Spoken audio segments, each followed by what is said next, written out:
Class record on करते हैं पहले।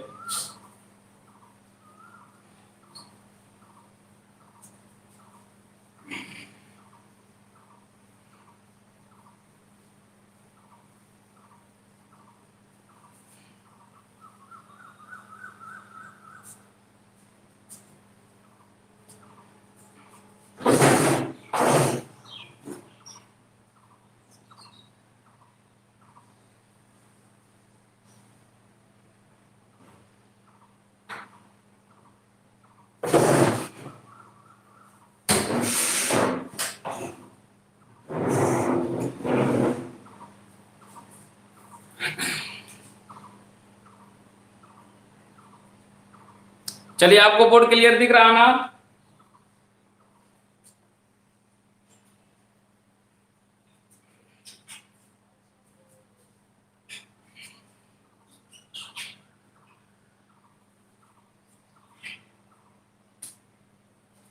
देखिए, आज हम बहुत अच्छी चीज ही आप लोगों को पढ़ाने वाले हैं, जिसका आप नाम सुने होंगे।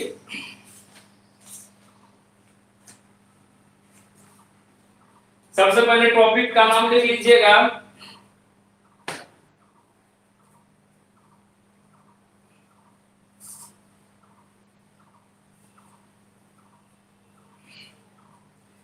देखिए, सबसे पहले आप लोग टॉपिक का नाम लिखिएगा मैट्रिसेस। जिनको कोई भी दिक्कत होगा तुरंत बोलिएगा, ठीक है? टॉपिक का आज का टॉपिक का नाम लिखिएगा मैट्रिसेस।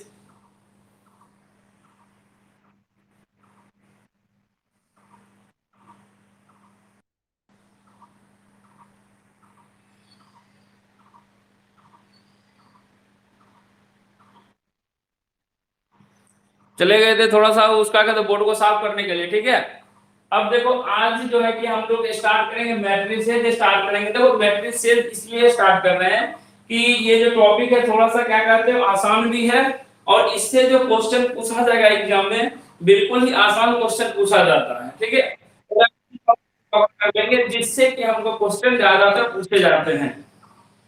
दूसरी बात ये कि यहाँ से देखिए क्या होता है कि आज क्लास को हम बेसिक से स्टार्ट करना पसंद करेंगे कि जो बच्चे यूट्यूब पर क्लास किए हैं उनके लिए तो मैंने ये नहीं बताया कि मैट्रिक्स किससे कहते हैं, डायगोनल मैट्रिक्स क्या होता है, या पूरे डेफिनेशन डिफाइन नहीं किए हैं। लेकिन इस क्लास में आपको जो है कि बिल्कुल एक एक चीज आपको समझाते हुए चलेंगे, प्लस में आपको क्वेश्चन भी करवाएंगे, ठीक है? तो देखिए, यहाँ से आज जो हम लोग पढ़ेंगे मैट्रिसेस पढ़ेंगे। मैट्रिसेस का मैट्रिक्स का डिफिनेशन आप लोग जानते होंगे कि मैट्रिक्स का डिफिनेशन क्या होता है, लेकिन डिफिनेशन पढ़ने से पहले देखिए मैट्रिक्स इसका जो सिलेबस जो होता है इसमें जो है हमको कौन कौन से मैट्रिसेस का सिलेबस सिर्फ पहले लिख लीजिएगा। देखिए मैट्रिसेस का सिलेबस क्या है। सबसे पहले देखिए यहां से आपका लिखा हुआ एलजेब्रा ऑफ मैट्रिसेस। पहला टॉपिक लिखा हुआ एलजेब्रा ऑफ मैट्रिसेस। दूसरा इसी में है देखिए वेक्टर स्पेस। वेक्टर स्पेस, अब देखिए ये चीज जो है ये 12 वाला मत समझिएगा। Vector space, linear dependence, linear dependence of vector, linear dependence of vectors. अब देखिए उसके बाद एक क्वेश्चन है rank and inverse, rank and inverse of a matrix. Next पांचवा जो टॉपिक हो जाएगा, पांचवा में देखिए यहां से लिखा हुआ है solution of algebraic, solution of algebraic, solution of algebraic equations, solution of algebraic equations. Next लिखिएगा कंसिस्टेंसी,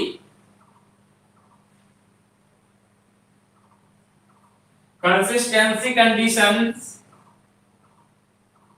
कंसिस्टेंसी कंडीशंस। नेक्स्ट लिखिएगा आइजन वैल्यूज, आइजन वैल्यूज। उसके बाद लिखिएगा and eigen vectors, and eigen vectors. Eigenvectors. Next लिखिएगा similarity transformation, similarity transformation, similarity transformation reduction, transformation reduction,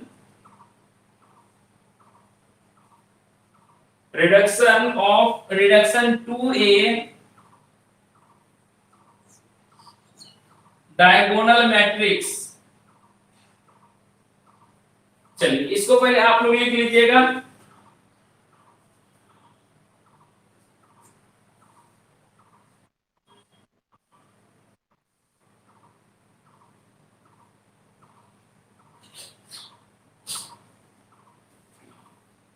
चलिए यहां तक लिखा हुआ हो गया आप लोगों का, थोड़ा सा लिखा हुआ हो जाएगा तो बता दीजिएगा, ठीक है।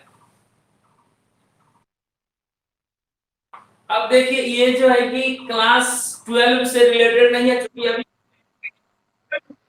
ठीक है। देखिए एक बात इसको आप लोग समझ लीजिए, क्योंकि इसमें से जो है पढ़ाने का मेन टॉपिक से मकसद क्या है, क्योंकि मानिए आप बीसीसीएलई का एग्जाम देते हैं, ठीक है। एग्जाम जब दीजिएगा तो आप पास कर जाइएगा, अगर एडमिशन हो गया आपका तो क्या होता है बहुत ही कम समय मिल पाता है और बच्चे का जो है कि दिमाग यानी कि दिमाग जो है वर्क नहीं कर पाता है कि सर कम सिलेबस में कम टाइम में मैथ को कैसे कवर करें या कोई भी विषय को कैसे पढ़ें। इसलिए जो है कि उसको देखते हुए हम यहाँ से ही आपको प्रिपेयर कर देंगे, ताकि आपको जब थर्ड सेम में जाइए डायरेक्टली तो आपको उतना प्रेशर लेने की कोई जरूरत नहीं पड़ेगी, ठीक है।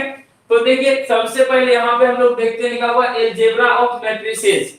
अब देखो अलजेब्रा कहने का मतलब क्या हुआ, जिसमें हम लोग एडिशन जानते हैं, सब्ट्रैक्शन, मल्टीप्लिकेशन और जो है कि बहुत सारा उसमें से rule, multiplication rule, associative law, distributive law, इस तरीके से बहुत सारे रूल होते हैं, उसको कहता है कि इसमें से फॉलो करने के लिए। नेक्स्ट देखिए एक वेक्टर, वेक्टर के रूप में मैट्रिसेस को सॉल्यूशन करना है। फिर देखिए लीनियर डिपेंडेंस ऑफ वेक्टर्स, ये भी पॉइंट है। Rank and inverse of matrix, inverse निकालने का भी तरीका। अब देखिए यहां से इनवर्स जो निकालिएगा, अब बचपन वाला तरीका यानी जो हम लोग 12 में पढ़े हैं उस तरीके से निकालेंगे तो यहाँ पर हम लोग के पास समय कम होता है, लेकिन फिर भी इसको शॉर्टकट मेथड से बना के दिखाना है। नेक्स्ट देखिए लिखा हुआ सॉल्यूशन ऑफ अलजेब्रिक इक्वेशन। अब वो अलजेब्रिक में बता देगा कि यहां से कौन ऐसा है कि चार ऑप्शन दे देगा, चार ऑप्शन में से आपको बताना है कि इस रूल को कौन जो है कि फॉलो कर रहा है या नहीं कर रहा है, ठीक है। नेक्स्ट लिखा हुआ कंसिस्टेंसी कंडीशन, इसमें से इसका रूल चेंज होता है, कौन से कंडीशन होता है उसको लिखवा देंगे तो उससे आप चेक कर पाइएगा कि ये जो मैट्रिक्स मेरा जो है कि कंसिस्टेंसी कंडीशन का है या नहीं है।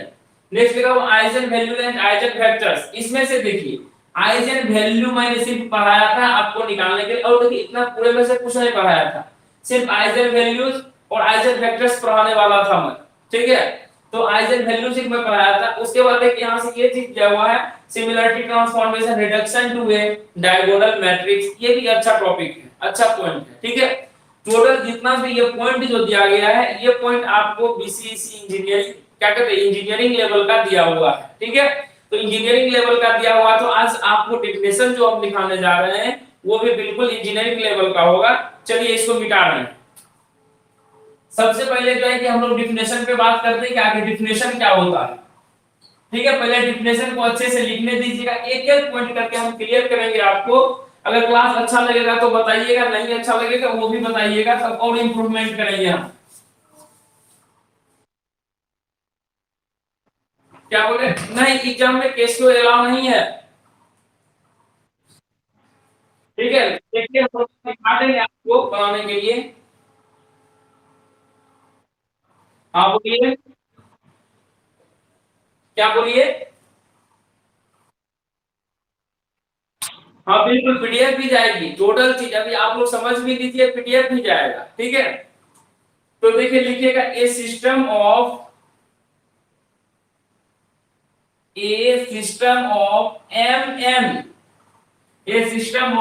M N numbers arranged arranged in a rectangular arranged in a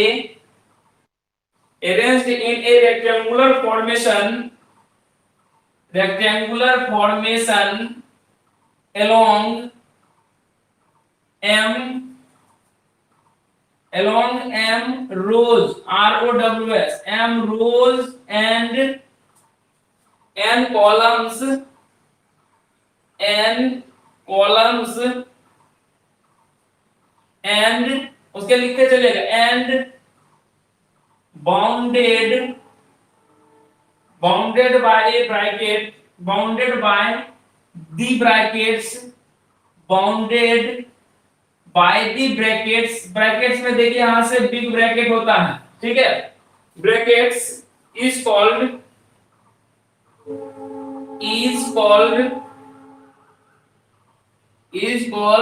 M by N matrix, M by N matrix, which is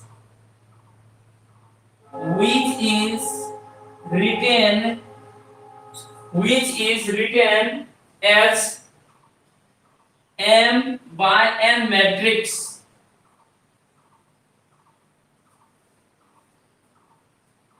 अब दूसरा पॉइंट लिखेगा a matrix is denoted by a matrix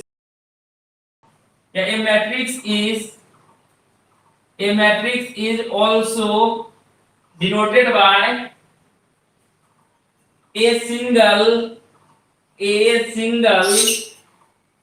capital letter,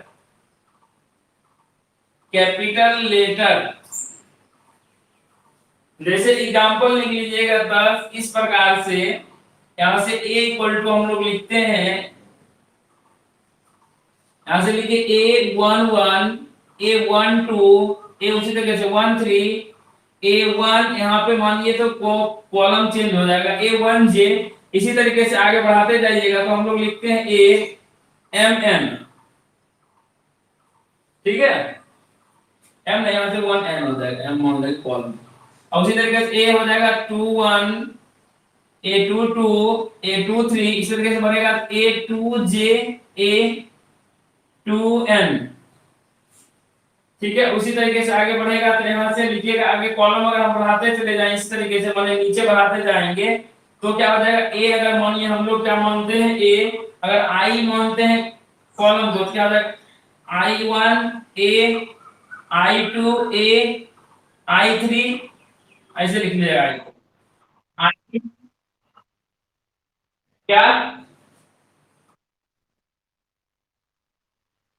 अगर थोड़ा सा zoom कर लीजिए, आप screen को जूम कर सकते हैं, I1 AI2 AI3 इसी तरीके से लगातार अगर बढ़ते जाएगा तो यहाँ पे मानिए A2 लिखा, यहाँ पे आ जाएगा AIJ, और लगातार यहाँ से अगर हम लोग बढ़ेंगे तो हो जाएगा A, यहाँ पे हो जाएगा IN, ठीक है, बस एक टर्म और लिखते हैं यहाँ से, तो उसी तरीके से अगर अब हम लोग क्या करेंगे कॉलम को बदलेंगे तो कॉलम को क्या लिख सकते हैं, यहाँ से लिख सकते हैं M1 M2 M3 से लगातार चले जाएंगे तो पहुंच जाएंगे MN पे पहुंच जाएंगे। अब लिखेगा is a matrix of order mn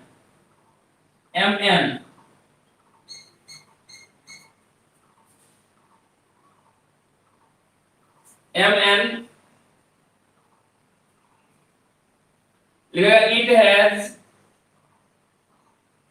m rows and n columns,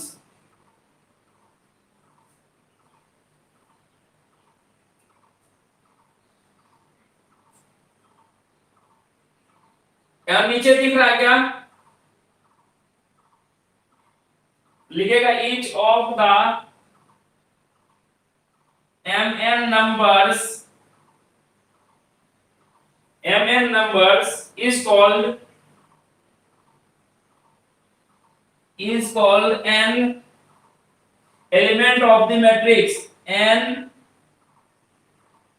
element of the matrix।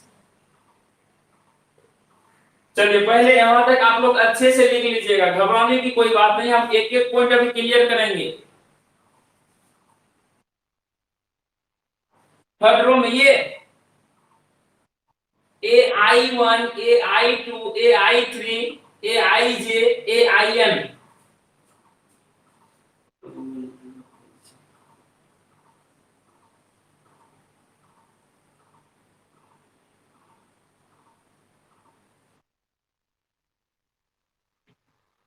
आपको पता है, आप लोग लिख लीजिए ना यहाँ पर।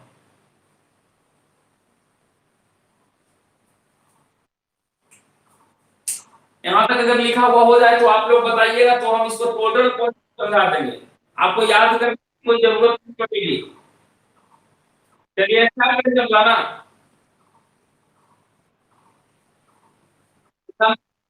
क्या बोलिए?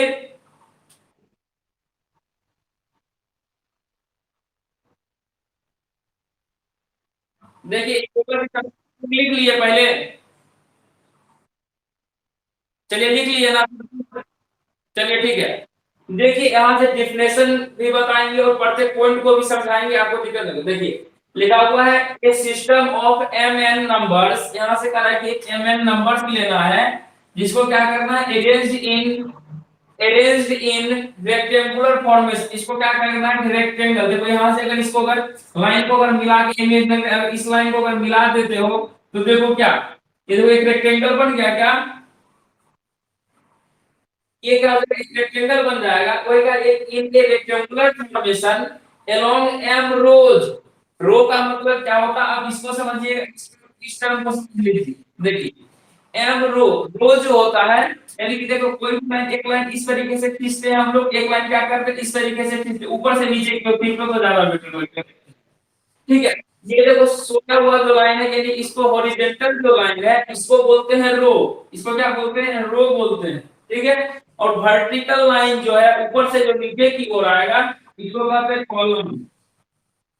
अब समझने में कोई दिक्कत रो कॉलम को?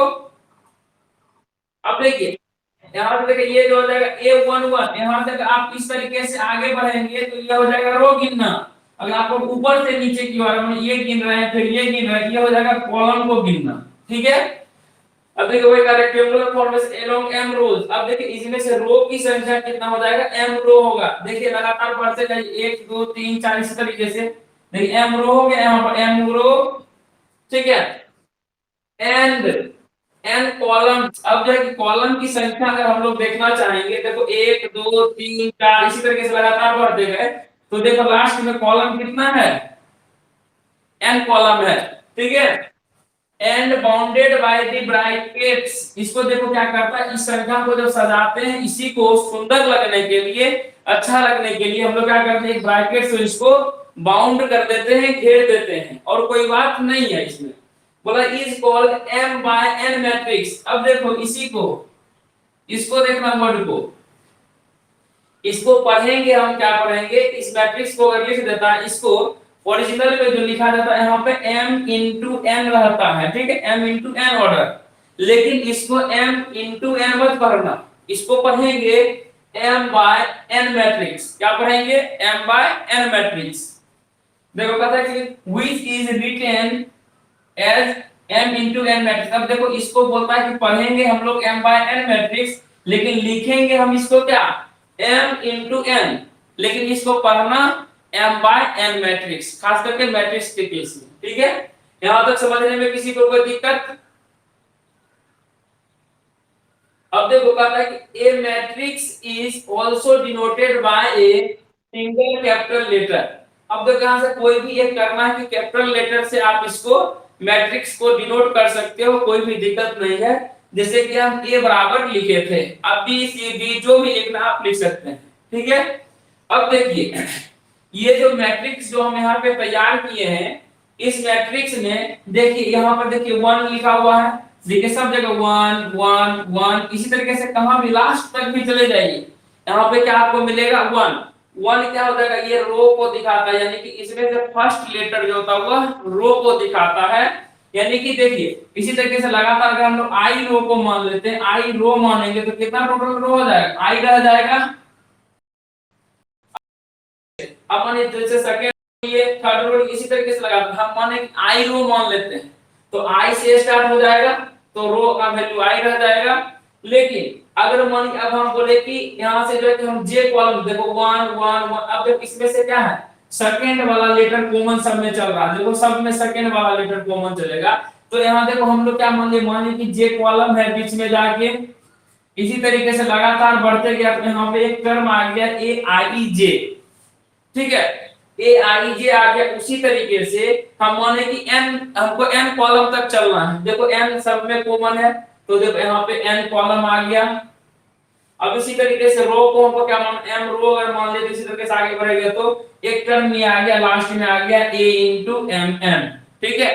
तो इसी को क्या कहा जाता है कि यहाँ पे एम और एन जो लिए हैं, ये एम एन क्या हो जाएगा, इसका जो है कि ऑर्डर को दिखाता है कि आखिर यह मैट्रिक्स जो है कि कितने बाय कितने का लिखा हुआ है। जैसे आप मैट्रिक्स में कहीं लिखे हुए देखता होगा कि सर 2 इंटू 3, 2 इंटू 3 का मतलब क्या हुआ, कोई बता सकते हो क्या? ठीक है, तो क्या बोलिए? हाँ बिल्कुल, टू बाई टू रो होगा, 3 कॉलम होगा, ठीक है। तो उसी तरीके से इसमें से देखिए, तो ये जो हमने मैट्रिक्स जो बनाया है आपको दिखाने के लिए, इसमें से एम रो है और एन कॉलम है, इसलिए इस मैट्रिक्स को हम क्या बोलेंगे, एम बाय एन मैट्रिक्स बोलेंगे, एम बाय एन ऑर्डर का मैट्रिक्स बोलेंगे, ठीक है। अब देखिए बीच में एक टर्म आ गया ए आई जे, आई क्या डिनोट करता है, तो यहाँ पे कहीं पर भी जगह आपके नोटबुक में है तो आई को लिख लीजिएगा, I is row and J is column. I row को दिखाएगा, जे किसको दिखाएगा, कॉलम को दिखाएगा। अब सबसे आसान तरीका कि यहाँ पे फर्स्ट लेटर देखिएगा ये रो होता है, सेकंड लेटर कॉलम होता है, उतना तो आप लोग को याद ही होगा। नेक्स्ट बढ़ते हैं आगे, बोला is a matrix of order M N, इसका ऑर्डर अगर लिखने बोला तो आप क्या लिखोगे, एम इंटू एन, उसको गुना कर देना आपस में, लेकिन पढ़ोगे एम एन। कहता है कि इट हैज एम रोज, इसमें से हमको तो पता चल गया टोटल रो कितना है, एम रो हो जाएगा, एंड कॉलम कितना है, एन कॉलम है। ये पता है each of the N N number, अब इसमें से एम एन नंबर का मतलब क्या हुआ, जितना हमको रो है कॉलम है, ठीक है। बोला is called an element of the matrix, यानी इसको क्या बोलेंगे, एलिमेंट ऑफ द मैट्रिक्स। अब देखो एम एन कहने का मतलब क्या, यहां देखो क्या क्या है, ए वन, एम का 1 है, एन का 1 है, दोनों बराबर है, इसी को हम लोग क्या बोलेंगे, ए वन वन को क्या बोलेंगे, एलिमेंट ऑफ द मैट्रिक्स बोलेंगे। कोई दिक्कत? जैसे ए टू टू हो गया एलिमेंट ऑफ द मैट्रिक्स, ए आई क्या हो गया एलिमेंट ऑफ द मैट्रिक्स। यहां तक किसी को कोई दिक्कत? चलिए अब बताइए, किन्हीं को कोई डाउट है क्या? क्या बोले? चलिए ठीक, अब आगे बढ़ते हैं।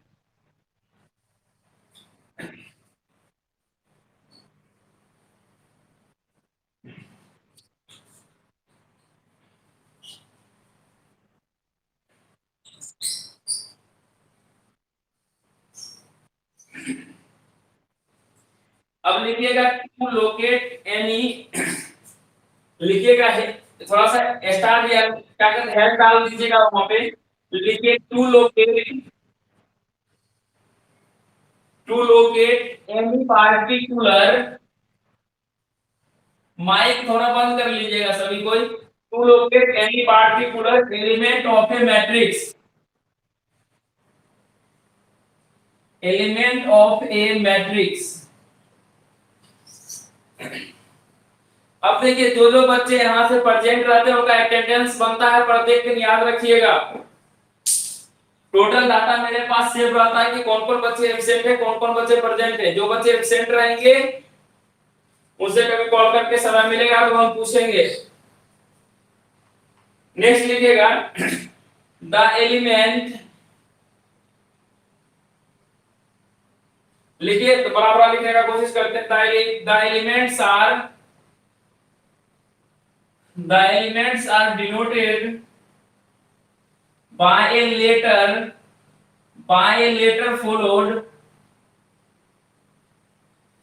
by a letter followed by two suffix,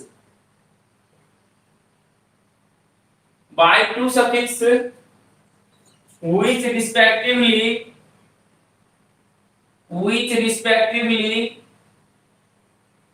which respectively specify the rows and columns.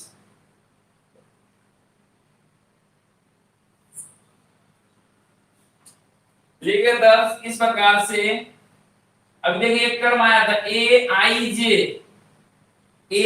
J is the element is the element in the I row and j ith पढ़ते हैं इसको ith इसको कहते हैं jth column of A।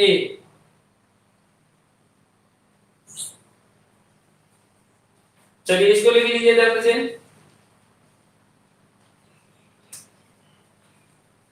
उसके बाद लिखिएगा in this notation, main point है सब लिखिएगा in this notation the matrix A is denoted by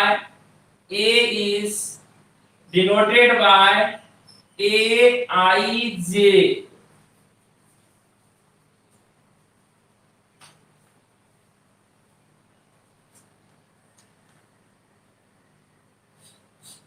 चलिए यहां तक हो गया लिखा हुआ आप लोगों का। देखिए यही चीज पीछे जो ए आई जे वाला बीच में टर्म आ गया था ना, यानी आई कॉलम है जे, यानी आई रो है जे कॉलम है, इसी बात को यहाँ पे लिख रहा है कि the elements are denoted by a letter followed by two suffix. अब जो है कि एलिमेंट्स हो जाएगा, मैट्रिक्स का जो एलिमेंट हो जाएगा उसको डिनोट हम लोग करेंगे एक लेटर से डिनोट करेंगे, फॉलोड बाय टू सफिक्स। जो क्या करेगा, जो है कि सफिक्स को क्या करेगा, फॉलो करेगा, विच रिस्पेक्टिवली स्पेसिफाई द पहला वाला जो लेटर होगा वह रो हो जाएगा और दूसरा वाला लेटर जो होगा वह क्या दिखाएगा, कॉलम को दिखाएगा। इस प्रकार से पीछे जो हम एक मैट्रिक्स बनाए थे उसमें एक टर्म आया था ए आई जे, ठीक है, वह कहता था इस प्रकार से A I J is the element in the ith row, यानी कि इसमें से कहता है कि क्या रो होगा, आई रो होगा, एंड कॉलम कितना होगा, jth कॉलम होगा ऑफ ए, यानी कि मैट्रिक्स ए का, ठीक है।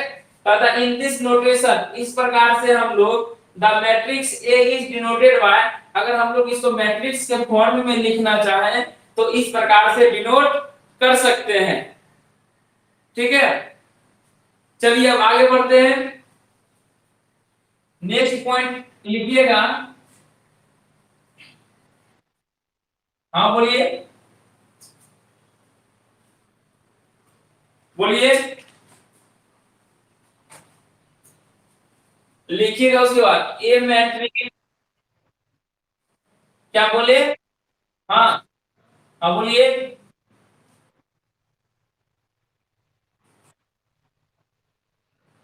देखिए अभी तो एक दिन क्लास कर रहे हैं, ठीक है, कहिए हमको, कहिए तो 5 दिन के अंदर अंदर हम पूरे सिलेबस को खत्म कर देंगे।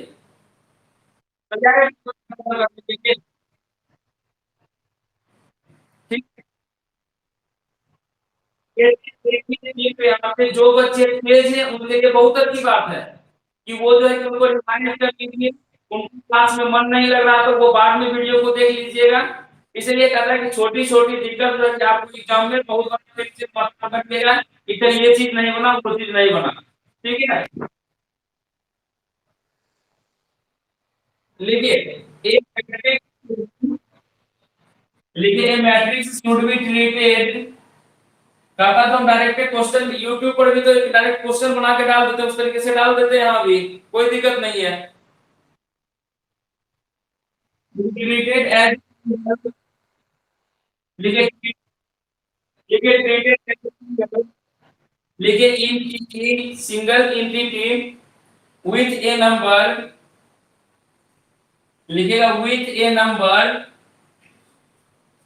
with a number of components, with a number of components, ठीक है, with a number of components rather than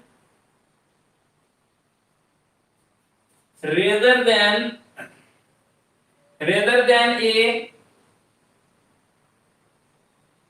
rather than a collection of numbers।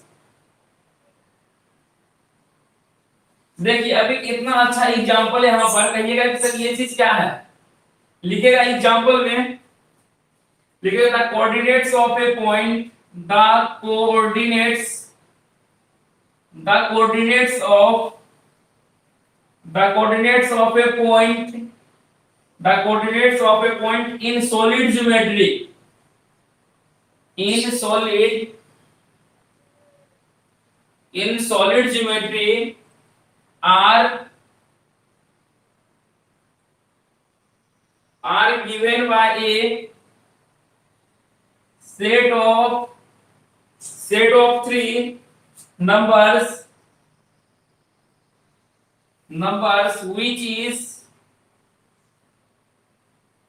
which can be represented by the matrix यहां से लिखिएगा x y z।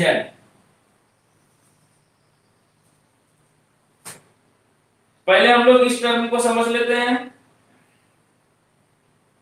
देखिए इसमें से लिखा हुआ है a matrix should be treated as a single unity with a numbers of components rather than a collection of numbers.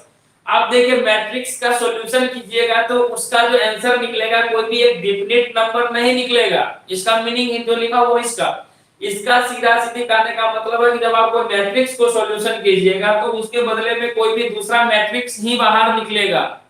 ठीक है, उसी तरीके से कहता है कि द कोऑर्डिनेट्स, जैसे एग्जांपल में लेते हैं the coordinates of A point in solid geometry, क्योंकि यहां से जो है कि हमको क्या करना है, आगे चल के सॉलिड ज्योमेट्री पढ़ना है। तो सॉलिड ज्योमेट्री मतलब क्या हो गया, सॉलिड ज्योमेट्री इज जिसमें हम लोग क्या करते हैं दो एक्सिस नहीं, दो एक्सिस करेंगे तो वो हो जाएगा 2D, और इसमें हम लोग क्या करते हैं 3 एक्सिस का क्या करते हैं, इसमें हम लोग अध्ययन करते हैं 3 एक्सिस के बारे में पढ़ते हैं। इसको हम लोग कहते हैं solid geometry. Are given by a set of 3 numbers, वही बोला यहां से जो है कि पॉइंट का सिर्फ एक पॉइंट का अगर कोऑर्डिनेट निकालोगे तो वो कोऑर्डिनेट कहता है कि 3 नंबर का सेट देगा, जिसको हम लोग क्या कर सकते हैं इस मैट्रिक्स के रूप में x y z के रूप में रिप्रेजेंट कर सकते हैं। सिर्फ देखो सॉलिड ज्योमेट्री में एक पॉइंट का इक्वेशन इतना बड़ा होगा, एक पॉइंट का कोऑर्डिनेट ये 3 कोऑर्डिनेट होगा सॉलिड ज्योमेट्री में। ठीक है, चलिए अब आगे लिखिएगा। देखिए एक चीज और बहुत ही अच्छा टर्म लिखा हुआ है,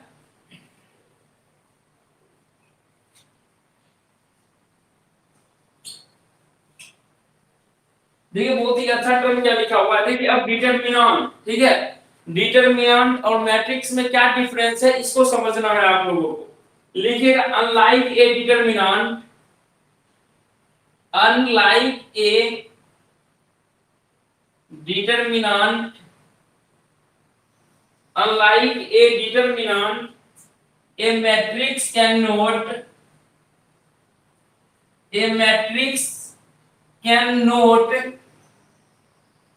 reduce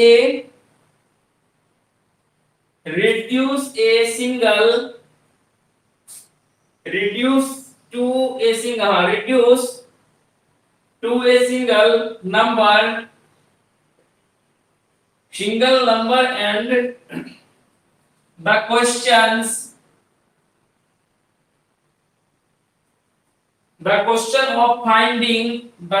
of finding the value of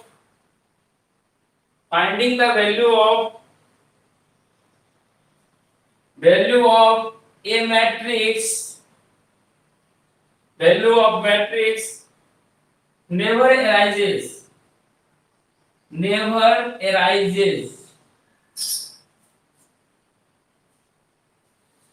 next point लिखिएगा,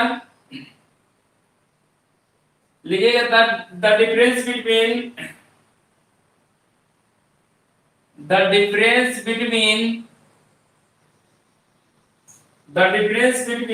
ए determinant difference between a determinant and a matrix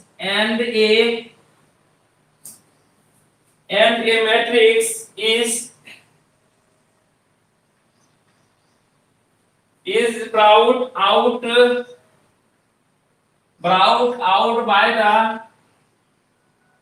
by the fact that an interchange and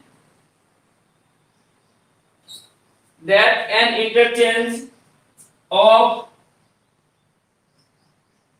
rows and columns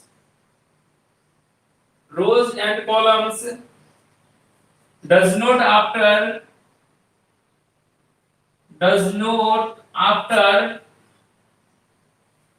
the determinant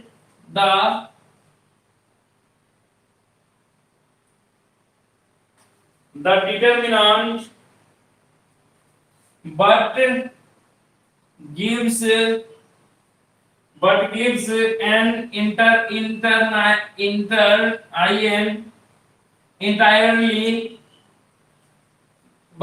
an entirely different matrix।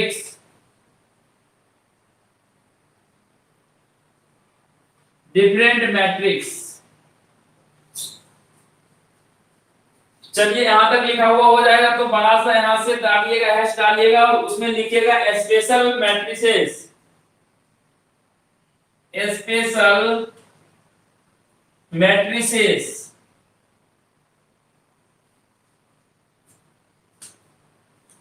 चलिए पहले यहां तक समझ लेते हैं, उसके बाद आगे बढ़ेंगे। तब तक हाँ बोलिए।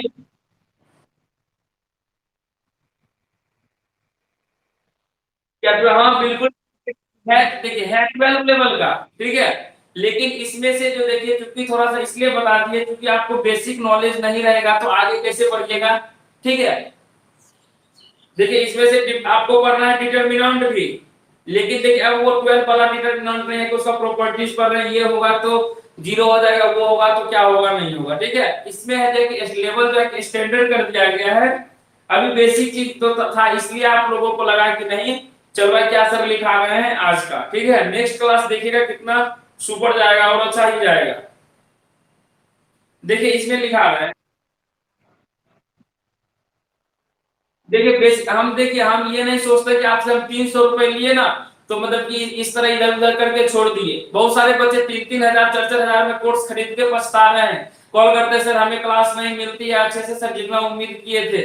लेकिन मैं वो नहीं चाहता, मैं आपसे 300 रुपए लिया हूँ तो 300 के बदले आप लोग अफसोस करोगे कि काश सर 500 सर को 1000 भी देते तो कम पड़ जाता, ठीक है। हमें फीस लेने की कोई उम्मीद नहीं थी, लेकिन अगर जरूरत पड़ गया वैसा तो हम लिए। देखिए इसमें से क्या बोल रहा है कि अनलाइक ए डिटरमिनेंट कहता है a matrix can not reduce a single number. हम अभी तुरंत बताए थे आपको कि मैट्रिक्स को जो है कि हम लोग एक सिंगल नंबर उससे सॉल्यूशन करके बाहर नहीं ला सकते हैं। And the question of finding the values of a matrix never rises, और क्वेश्चन में कभी भी आपको उसमें से नहीं कहेगा कि इसका वैल्यू निकाल के बाहर दो। मैट्रिक्स के केस में कभी नहीं ऐसा कहेगा, तो ऐसा किसके केस में कहेगा, तो ऐसा कहेगा अनलाइक ए डिटरमिनेंट। यह केस जो उठेगा किसमें कि डिटरमिनेंट, जब आप डिटरमिनेंट को सॉल्यूशन करते होंगे तो उसमें एक सिंगल वैल्यू निकलता होगा बाहर, आप लोग बनाए भी होंगे, ठीक है। तो वही कहता है कि difference between a determinant and a matrix, matrix और डिटरमिनेंट के बीच में डिफरेंस क्या चीज है, is brought out by the fact that, कहता है इसका जो मेन फैक्ट क्या है, an interchange of row and columns does not alter the determinant. कहता है कि डिटरमिनेंट जब हमको निकालना रहता है तो उसमें से हमको क्या करते हैं, रो और कॉलम को इंटरचेंज नहीं कर सकते हैं। लेकिन आप मैट्रिक्स के केस में क्या कर सकते हैं, इसको जाके हम लोग इंटरचेंज ऑफ रो और कॉलम को आसानी से कर सकते हैं। कहता है कि determinant but gives an entirely different matrices, लेकिन वह जो है कि क्या करता है कि अलग अलग जो है कि डिटरमिनेंट जो है कि अलग अलग क्या करता है मैट्रिसेस को जन्म देता है। यहीं से जो है कि डिटरमिनेंट से ही मैट्रिक्स बाहर निकलता है, अलग अलग टाइप का मैट्रिक्स, ठीक है। तो अब देखिए यहां लिखे हैं स्पेशल मैट्रिसेस। अब स्पेशल मैट्रिसेस क्या होता है तो आप क्लास 12 में भी पढ़े होंगे। देखिए फर्स्ट में लिखिएगा, डेफिनेशन उतना बड़ा बड़ा नहीं लिखाएंगे, बिल्कुल छोटा छोटा लिखाएंगे।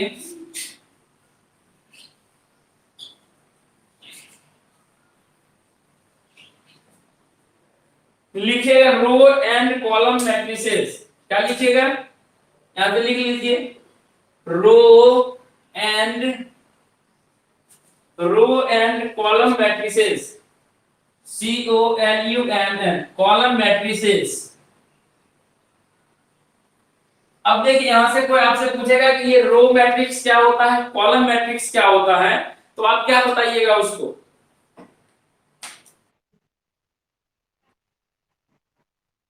नहीं, वही है, स्पेशल मैट्रिसेस के अंतर्गत में ही आता है रो एंड कॉलम मैट्रिसेस, ठीक है।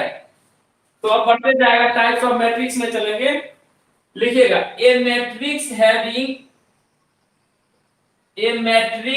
हैविंग ए सिंगल, यानी कौन लिखेगा, a matrix having a single rows, a single row is called row matrix। अब देखिए वैसा मैट्रिक्स जिसमें क्या होना चाहिए, ए सिंगल, यानी कि मात्र एक रो होना चाहिए। जैसे एग्जांपल, अब देखिए एग्जांपल के तौर पे लिखिएगा तो एग्जांपल लिख सकते हैं, आप लिखिए 1 3 5 7। अब बताइएगा, कोई बता सकते हैं कि यह कितने ऑर्डर का मैट्रिक्स है।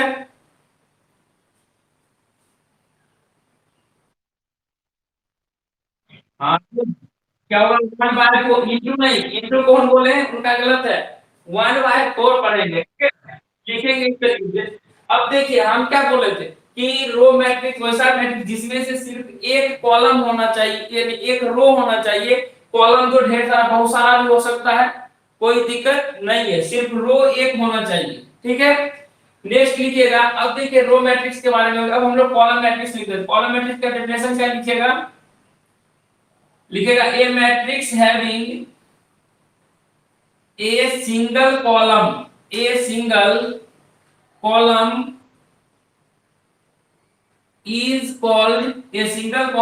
Called column matrix. हम लोग क्या बोलेंगे, कॉलम मैट्रिक्स बोलेंगे। जैसे एग्जांपल के तौर पे बताइए तो क्या लिख सकते हैं, यहां पर लिख दे 2 3 5, कुछ भी लिख सकते हैं, चलिए वही लिखा है, लिख दे 2 3 5। अब यह कितने ऑर्डर का मैट्रिक्स है बताइए कोई।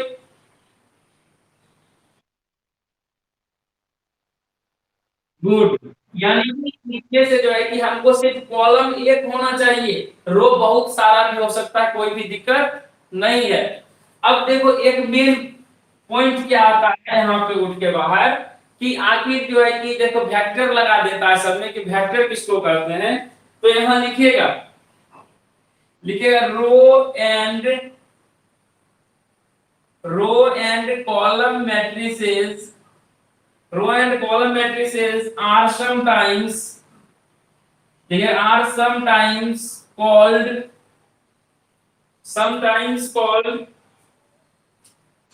row vectors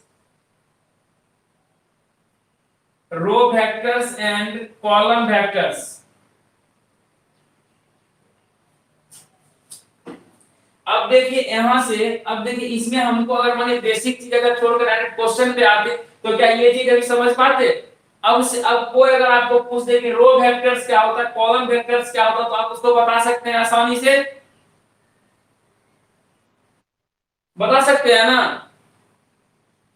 ये कहेंगे कि रो एंड कॉलम मैट्रिसेस को ही हम लोग क्या करते हैं, रो वेक्टर कॉलम वेक्टर्स करते हैं। अब मैंने डिफिनेशन क्या बताइएगा, कहिएगा कि ये matrix having a single row vector, इसमें से सिर्फ सिंगल एक ही रो होना चाहिए। अब देखो जैसे मान लो 3 लिख देते, आई जे के लगा देते, उसी तरीके से चलेगा, ठीक है।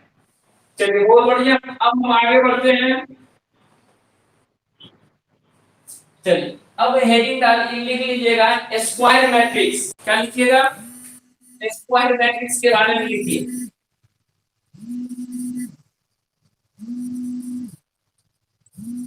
लिखिएगा स्क्वायर मैट्रिक्स के बारे में।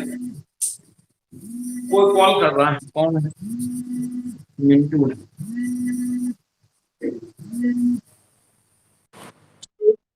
क्या हुआ,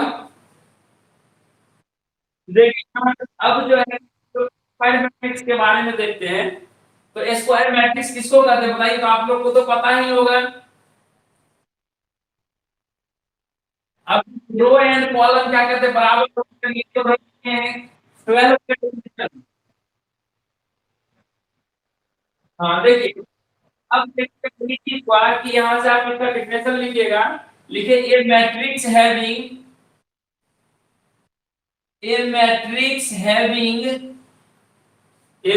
having n rows and n columns,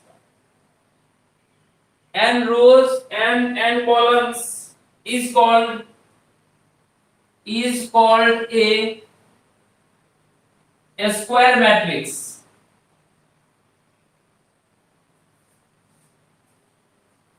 A square matrix of order n।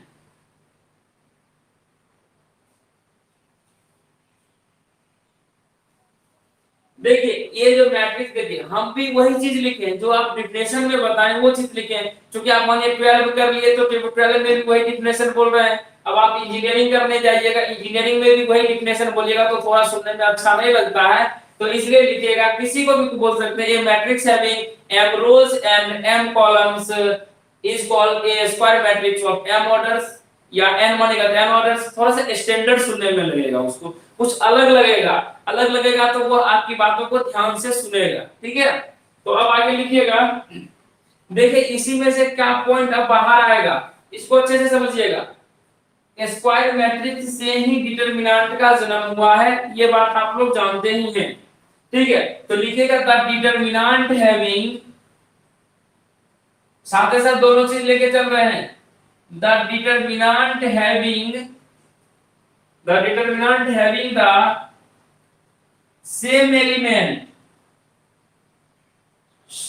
element as the square matrix। Elements लिखना बहुत सारा रहता है। Elements as the square matrix A is called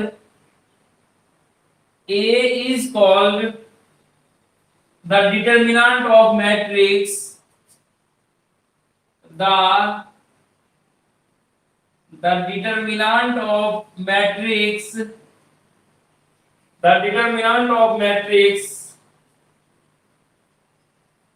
and is denoted by the symbol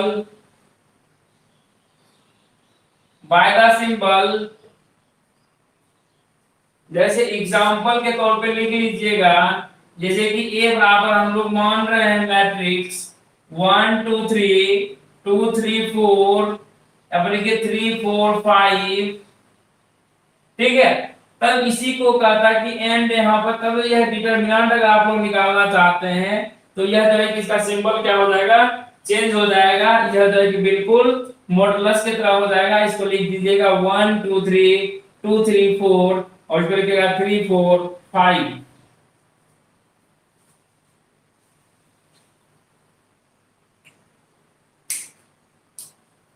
देखिए यहां से तो अब स्क्वायर मैट्रिक्स समझ गए किसको कहते हैं। अब देखिए लिखा हुआ the determinant having the same elements of the square matrix. अब कहता है कि आप जो कि कोई भी एक स्क्वायर मैट्रिक्स ले लीजिए। देखिए इसको भूल जाइए, इधर वाला टर्म को भूल जाइएगा। यहां देखिए हम जो है कि एक स्क्वायर मैट्रिक्स लिए जिसका ऑर्डर कितना है आप लोग बताइए तो 3/3 ऑर्डर है। तो अब देखिए 3/3 ऑर्डर का जो हम लोग एक स्क्वायर मैट्रिक्स ले लिए, वही कहता है कि the determinant having the same elements as the square matrix A. इसका क्या कहता है कि अगर सेम एलिमेंट है द डिटरमिनेंट ऑफ मैट्रिक्स, इसका अगर हम लोग डिटरमिनेंट निकालना चाहेंगे तो इसको किस तरीके से लिखेंगे, इसको डिनोट करेंगे मॉडुलस ऑफ ए। लेकिन इसको मॉडुलस मत पढ़िएगा, इसको पढ़िएगा डिटरमिनेंट ऑफ ए, ठीक है। Determinant of A equal to, आप दोनों तरफ कैसे लगा दीजिए, मॉड के टाइप का बना दीजिए और लिख दीजिए इसके एलिमेंट को लिख दीजिए, ठीक है। ये हो गया आपका डिटरमिनेंट। अब देखिए आपके मन में क्वेश्चन चल रहा होगा कि सर डिटरमिनेंट हमेशा स्क्वायर मैट्रिक्स ही होगा, ठीक है। इससे ऑब्जेक्टिव क्वेश्चन भी आपको बताएंगे कि डिटरमिनेंट जो हो जाएगा हमेशा स्क्वायर मैट्रिक्स ही होगा, याद रखिएगा इसको, ठीक है। अब हम आगे बढ़ते हैं। अब देखिए इसको मैट्रिक्स को बनाने देते हैं, आगे बढ़ रहे हैं।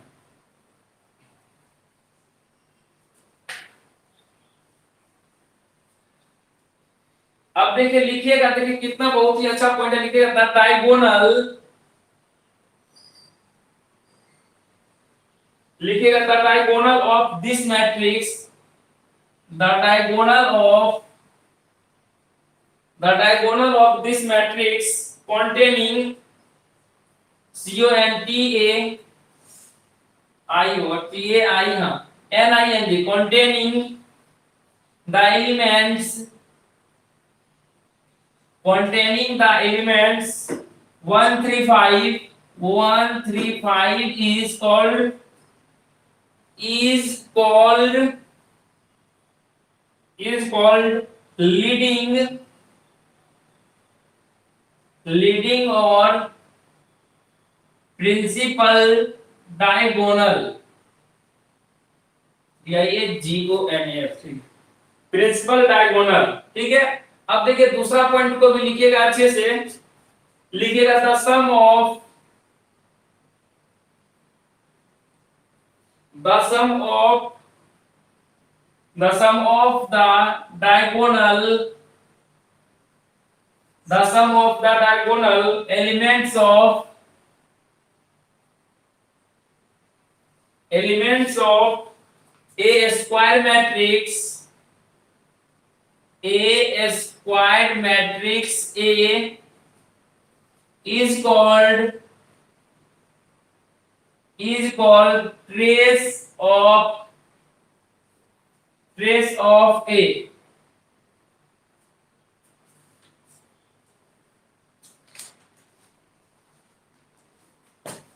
बस थोड़ा सा और है, थोड़ा सा लिख लीजिएगा, बस तुरंत हो जाएगा। टाइम कितना हो गया, ज्यादा हो गया टाइम क्या? Anybody time?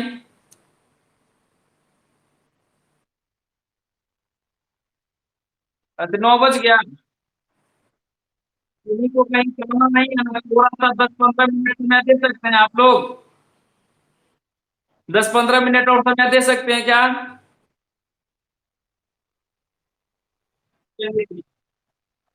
मजा आ रहा पढ़ने में? किसी दूसरे टीचर के तरह समय होने पर हम छोड़ देते हैं क्या?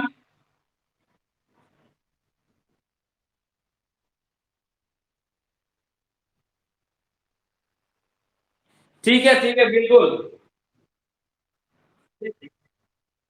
देखिए, कोई नहीं पूछता है, लेकिन आपको कॉन्सेप्ट क्लियर करने के लिए थ्योरी की आवश्यकता होती है।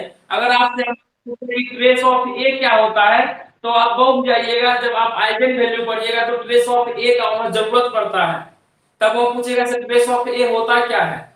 ठीक है, इसलिए अब देखिए लिखा हुआ था diagonal of this matrix containing. अब देखिए इसमें जो है कि कहिएगा कि सर इसमें तो दो डायगोनल है, एक 135 भी है, एक यहां से देखिए कहिएगा कि क्या ये डायगोनल नहीं है क्या? ये भी डायगोनल है, दो डायगोनल होना चाहिए। लेकिन कह रहा है कि the diagonal of this matrix containing the elements 135, देखो 135 से जो डायगोनल बना है, इसी डायगोनल को हम लोग क्या कहते हैं, इसको कहते हैं लीडिंग डायगोनल या प्रिंसिपल डायगोनल कहते हैं। इसी का आपको जरूरत पड़ेगा आगे चल के। ठीक है, प्रिंसिपल डायगोनल हो गया। अब देखो क्या कहता है, the sum of the diagonal elements of a square matrix.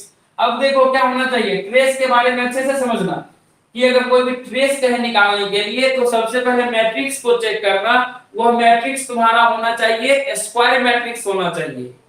ठीक है, स्क्वायर मैट्रिक्स होगा तब उसका जो प्रिंसिपल डायगोनल का जितना भी एलिमेंट होगा उसको आपस में ऐड करेंगे, इसी को क्या कहते हैं, ट्रेस ऑफ ए कहते हैं, याद रखना इसको। ठीक है,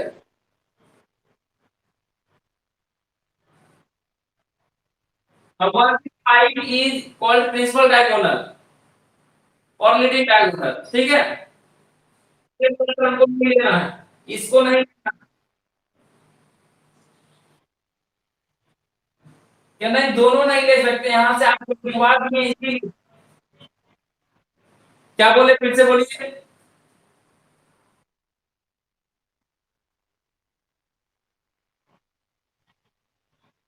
वही चीज ना हम यहाँ पे बताने का, डायगोनल तो दोनों है, लेकिन हमको सिर्फ इसमें से प्रिंसिपल और लीडिंग डायगोनल को लेके ही चलना होता है। ठीक है, चलिए अब आगे लिखिएगा।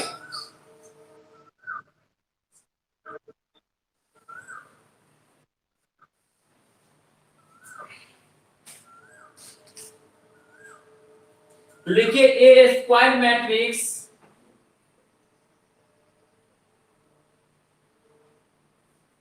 A square matrix is said to be singular. Singular matrix, singular if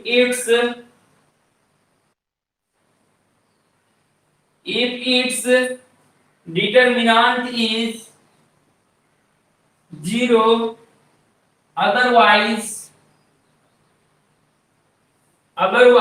non-singular. अब देखो मैट्रिक्स में भी एक टर्म आ गया कि वैसा स्क्वायर मैट्रिक्स, यानी कि जिसका हम लोग क्या करेंगे, सिंगुलर मैट्रिक्स किसको बोलेंगे, तो उसका देखिए डिटरमिनेंट आपको निकालना पड़ेगा। जो स्क्वायर मैट्रिक्स दिया हुआ है उसका डिटरमिनेंट निकालिएगा। डिटरमिनेंट निकालने के बाद अगर उसका वैल्यू जीरो होता है तो वह सिंगुलर कहलाता है, अगर जीरो वैल्यू नहीं आएगा तो वह नॉन सिंगुलर मैट्रिक्स कहलाएगा। ठीक है, इस पॉइंट से क्वेश्चन आता है एग्जाम में, इसलिए इसको लिखवाए हैं। अब आगे लिखिएगा डायगोनल मैट्रिक्स। क्या लिखिएगा, diagonal matrix.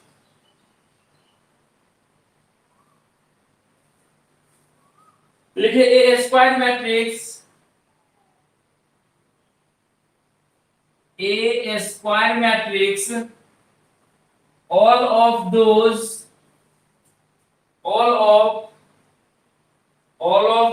elements, all of whose element except those in the leading diagonal, in the leading diagonal are zero. Zero is called diagonal matrix.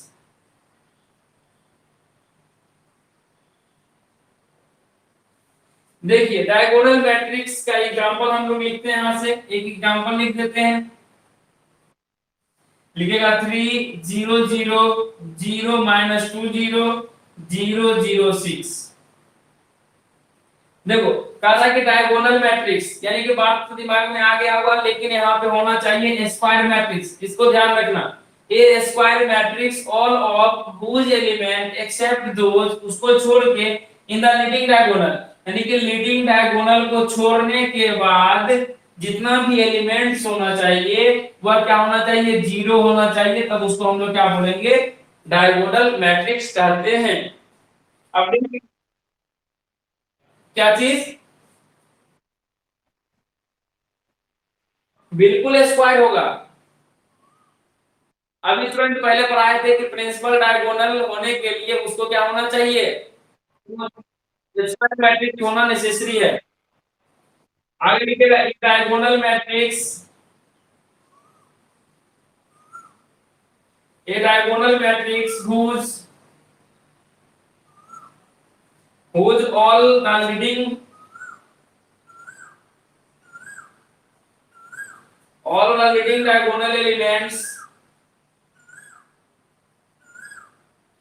diagonal elements are equal is called a scalar matrix, SCALAR।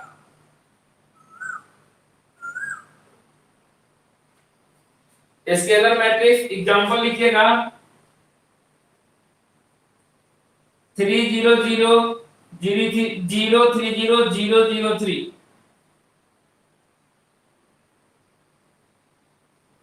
देखिए अब इसी में से एक बात आ गया कि इसमें से जब हम स्केलर मैट्रिक्स किसको कहते हैं, तो यानी कि सबसे पहले क्या होना चाहिए, a diagonal matrix whose all the leading elements are equal, यानी कि लीडिंग यहाँ से जो ये जो हो गया, ये वाला टर्म जो है कि ये क्या होना चाहिए, इक्वल होना चाहिए। इसी को हम लोग क्या बोलेंगे, स्केलर मैट्रिक्स कहते हैं। घबराना मत, ठीक है। अब सबके मन में चल रहा होगा सर यहाँ पे 3 0 0 0 3, अगर सर यहाँ पे 1 1 1 रहेगा तो क्या होगा। अगर बच्चों यहाँ पे 1 1 1 रहेगा तो वह क्या कहलाएगा, आपका यूनिट मैट्रिक्स कहलाएगा, ठीक है।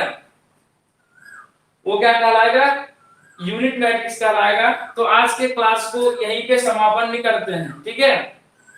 कल जो है कि हम लोग क्या बोले, हाँ बिल्कुल हो सकता है, क्यों नहीं। अगर हम ये 1 1 1 लेंगे तो बिल्कुल होगा, ठीक है। अभी यूनिट मैट्रिक्स के बारे में नहीं पढ़ा है, थोड़ा सा और जो है कि बचा हुआ, इसको हम लोग नेक्स्ट क्लास में थोड़ा सा क्या करेंगे, न्यूमेरिकल भी करेंगे, थोड़ा सा थ्योरी भी करेंगे, बिल्कुल बेसिक से पढ़ेंगे और सीखेंगे, ठीक है। तो आज के क्लास में खत्म करें। अच्छा लगा पढ़ाए, चलिए इसी तरीके से इसी एनर्जी के साथ पढ़ाते रहेंगे, आप लोग साथ देते रहेंगे, ठीक है। और किन्हीं को कुछ पूछना है।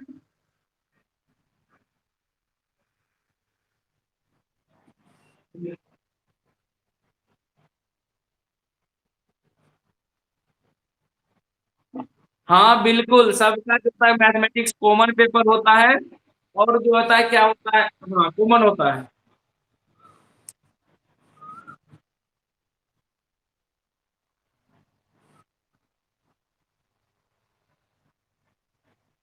कहाँ पे।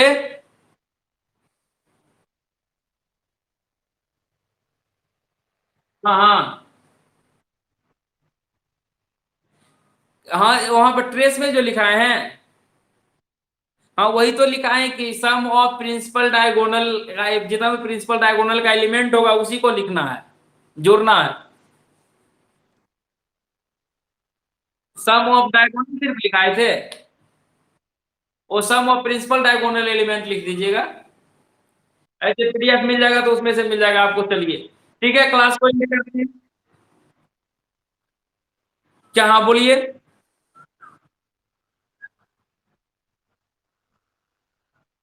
देखिए वो आप पे डिपेंड करता है कि आपको कैसे पढ़ना है, हिंदी में भी पढ़ सकते हैं और इंग्लिश में भी पढ़ सकते हैं।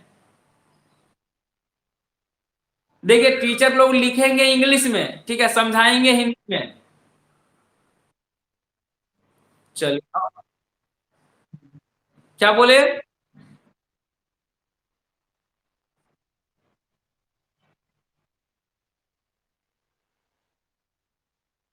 वही हिंदी में लिखाया जाता है, इंग्लिश में लिखाया जाता है, हिंदी में समझाया जाता है, सेम है।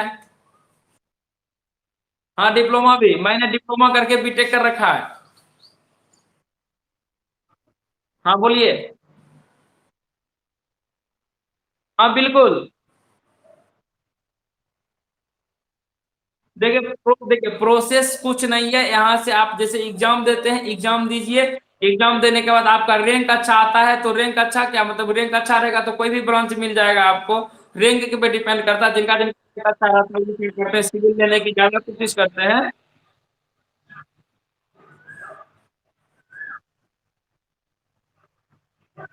क्या बोले।